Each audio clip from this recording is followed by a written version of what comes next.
नमस्कार, मैं हूँ राकेश कुमार और आप देख रहे हैं आरके न्यूज बिहार। हम आपको बता दें कि जमीन का सर्वे जो है आगामी 20 अगस्त से शुरू हो रहा है और सर्वे टीम के सदस्य हैं हमारे साथ में। सबसे पहले नाम क्या हुआ सर आपका? मेरा नाम सैयद महबूब रजा साबरी है और मैं यहाँ पर विशेष सर्वेक्षण कानूनगो के पद पर प्रस्तावित हुआ हूँ। कानून गो जी। कल आप मुखिया जी के सहयोग से सिंगाचौरी पंचायत में आम सभा रखे हैं।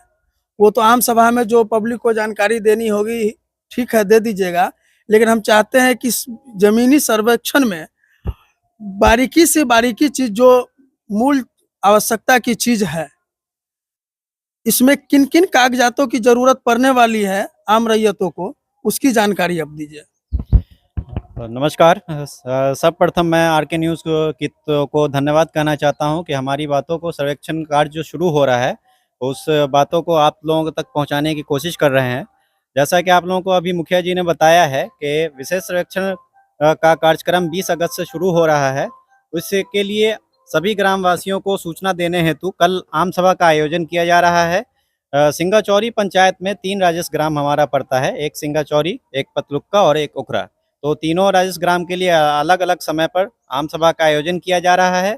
सभी आम रैयतों से यही अपील है कि आप लोग उस आम सभा में उपस्थित हों और वहाँ पर सारे से जो हमारे विशेष सर्वेक्षण में जो भी प्रक्रिया है उसके बारे में विस्तृत रूप से आप लोगों को बताया जाएगा, समझाया जाएगा कि आप लोगों को क्या क्या दस्तावेज, आपका क्या दायित्व बनता है सर्वेक्षण कार्य में और हमारा क्या काम है, इसके बारे में विस्तृत रूप से आपको बताई जाएगी, ताकि आप लोग सारा दस्तावेज अपना संभाल के उपलब्ध करवा के रखें और जब सर्वे का काम शुरू हो तो आसानी के साथ आप अपना काम करवा सकें।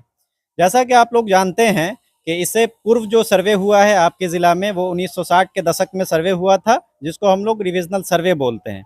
उस समय खतियान बना था और खतियान बनने के बाद बहुत सारे लोगों ने केवाला करवाया होगा, अलग अलग लोगों के नाम पे जमाबंदी कायम होगी।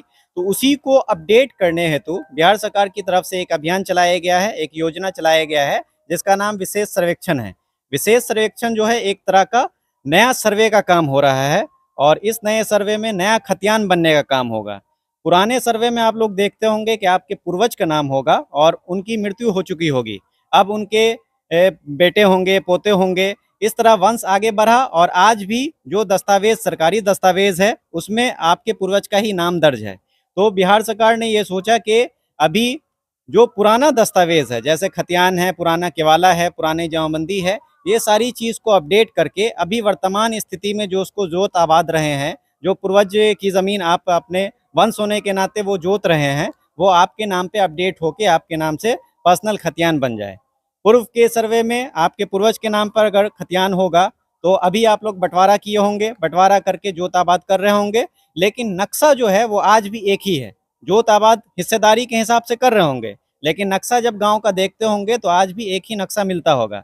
लेकिन इस सर्वे में जैसे ही सर्वे ये संपन्न होगा, सर्वे की प्रक्रिया पूर्ण होगी, तो इसमें हर एक बंटवारा के हिसाब से, जैसे आप लोग 4 पट्टीदार हैं, तो चारों जो बंटवारा किए हुए हैं, जैसे-जैसे बंटवारा किए हुए हैं, उसके अनुसार इसका नक्शा भी बनेगा और उसका अलग-अलग खतियान भी आपको बन के मिल जाएगा। इसमें जो लोग जमीन खरीद बिक्री करके नया जमीन खरीदे हैं, तो उन लोगों को क्या किन किन किन कागजातों की आवश्यकता होगी? जिन लोगों ने नया केवाला करवाया हो, या तो वो खतियानी रैयत से केवाला करवाए हों या खतियानी रैयत के वंशज से केवाला करवाए हों या इस बीच में 2-3 कड़ी के बीच में केवाला हो गया हो। तो अगर आपके पास उसकी जमाबंदी कायम हो, दाखिल खारिज हो गया हो, तब तो आप डायरेक्ट केवाला और दाखिल खारिज की जो पंजी होती है, जिसको हम लोग रसीद भी बोलते हैं, जमाबंदी पंजी के हिसाब से रसीद कटती है, तो वो लगान रसीद आप जमा करेंगे, उसके आधार पे काम हो जाएगा। जिन लोगों का दाखिल खारिज नहीं हो पाया है किसी भी कारणवश या नया केवाला किए हैं, तो उनके लिए मैं यही कहूँगा कि आप लोग अपना केवाला देंगे। केवाला के साथ आपका जो दर केवाला होगा, जिससे हम लोग खतियान से रिलेशन मिलाएँगे कि एक्चुअल में वो खतियानी वंशज के द्वारा ही बेचा गया है या नहीं है, वो सत्यापन होने के उपरांत आपके नाम पर वो ऑटोमेटिक खतियान बन जाएगा। क्या हम कहना चाहेंगे? हम पूछना चाह रहे हैं सर कि मान लिया जाए कि हम किसी से अभी-अभी ज़मीन लिए, वह ज़मीन रजिस्ट्री नहीं हुआ और वो व्यक्ति जिससे हम ज़मीन लिए, वो अगर अभी जो काम हो रहा है सर्वे का, वो अगर बोल दे कि नहीं ये जमीन हम उक्त आदमी के हाथे, या सपोज दैट मान लीजिए मेरे ही हाथों वो बेच चुका है, हम ही के बारे में बोले कि हम इनको सरोज जी को हम लिखना चाह रहे हैं, हाँ सर्वे में करा दीजिए, इन्हीं के नाम से चढ़ा दीजिए, तो ऐसा क्या संभव है? देखिए, सरकार का जो प्रोविज़न है, उसमें ये प्रोविज़न है कि कोई भी ज़मीन अगर उसका मालिकाना हक चेंज होता है, जैसे आप भूस्वामी पहले आप थे और अभी कोई भूस्वामी दूसरा बनना चाहता है, तो उसके लिए आपको हर हाल में उसको रजिस्ट्री करना कंपल्सरी है। बिना रजिस्ट्री किए हुए वो आपके नाम पे दर्ज नहीं होगा।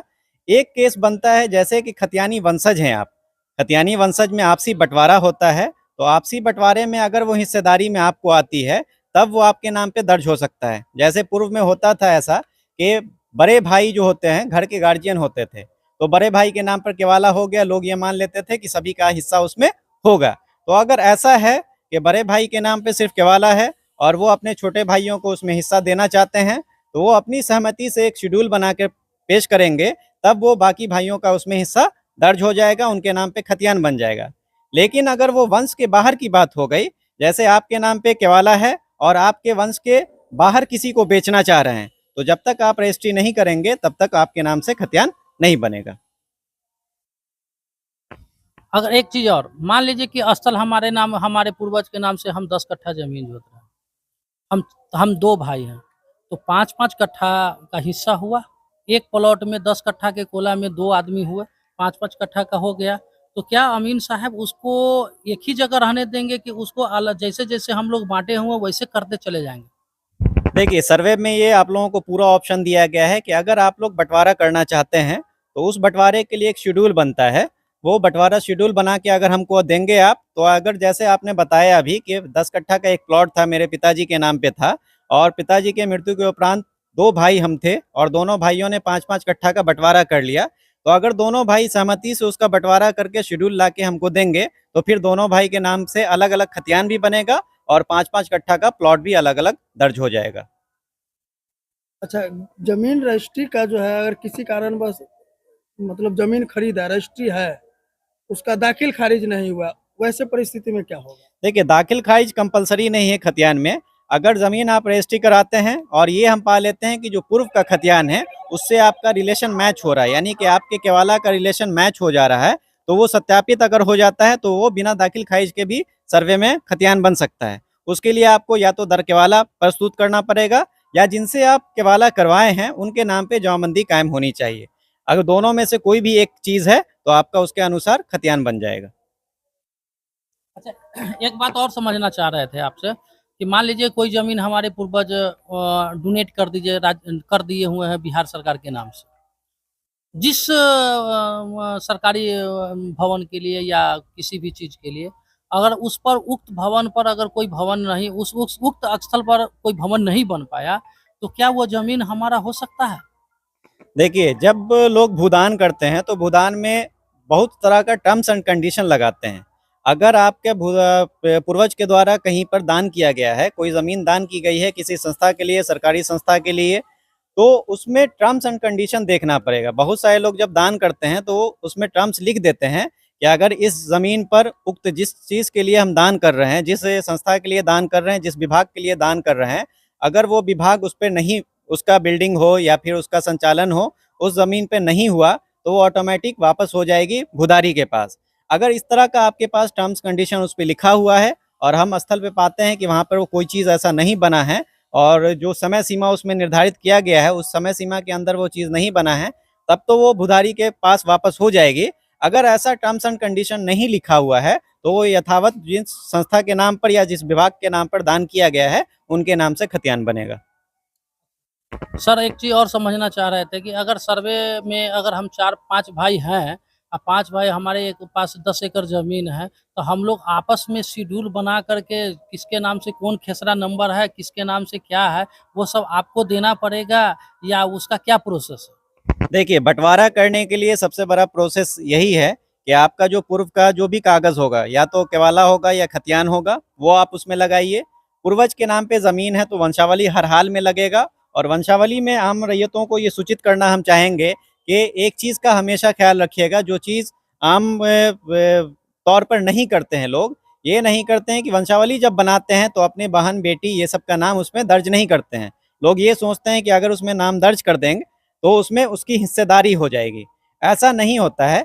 वंशावली में बहन और बेटी सबका नाम दर्शाना है, जिसका हक बनता है उस पे सरकार का ये आदेश है, सुप्रीम कोर्ट का ये आदेश है कि पिता की संपत्ति में जितना बेटे का हक होता है, समान अनुपात में बेटियों का हक होगा। तो आप उनके हक को नहीं छीन सकते हैं। आप वंशावली में उनका नाम दर्ज कीजिए। अगर आपकी बहन बेटी हिस्सा नहीं लेना चाहती है तो उससे आप एक एनओसी ले लीजिए, जो फर्स्ट क्लास मजिस्ट्रेट से बनता है एनओसी। वो एनओसी बनाकर मेरे पास जमा कर दीजिएगा, तो ऑटोमेटिक उनका नाम वहाँ से हट जाएगा वंशावली में। लेकिन नाम उसका हर हाल में आप लोग दर्शाइए, वंशावली से नाम कभी नहीं छुपाइए बहन बेटी का, नहीं तो फिर फ्रॉडगिरी के केस में आप जेल जा सकते हैं। दूसरी चीज़, ये बंटवारा जब भी आप लोग करेंगे तो बहुत सारे लोग क्या करते हैं कि मौखिक बंटवारा कर लेते हैं। आपस में बंटवारा कर लिए कि ये वाला कोला आपका रहेगा, ये मेरा रहेगा, और उसके अनुसार जोताबाद करते हैं। उसका कोई पेपर नहीं बनाते हैं। लेकिन सर्वे के क्रम में आपसे उसका पेपर मांगा जाएगा। तो पेपर में आप क्या कीजिएगा कि जैसे ही जो बंटवारा आपका मौखिक हो चुका है, पहले से पूर्व में हो चुका है, या आप वर्तमान में बंटवारा करना चाहते हैं, तो वर्तमान में बंटवारा करके उसका बंटवारा नामा बनता है, जिसको हम लोग शेड्यूल बोलते हैं। तो बंटवारा शेड्यूल अगर सभी लोगों की सहमति से बनाकर हम लोगों को दीजिएगा, सभी पक्ष का उस पर हस्ताक्षर रहेगा, सभी लोग सहमत रहेंगे, तो हम लोग अलग अलग खतियान उसका बना देंगे। तो बाकी ये वीडियो आपको कैसा लगा, आपको अन्य किसी भी तरह की जानकारी चाहिए तो हमारे इस वीडियो में कमेंट करें, और हम आगे भी सर से मिल करके जानकारी देते रहेंगे। धन्यवाद।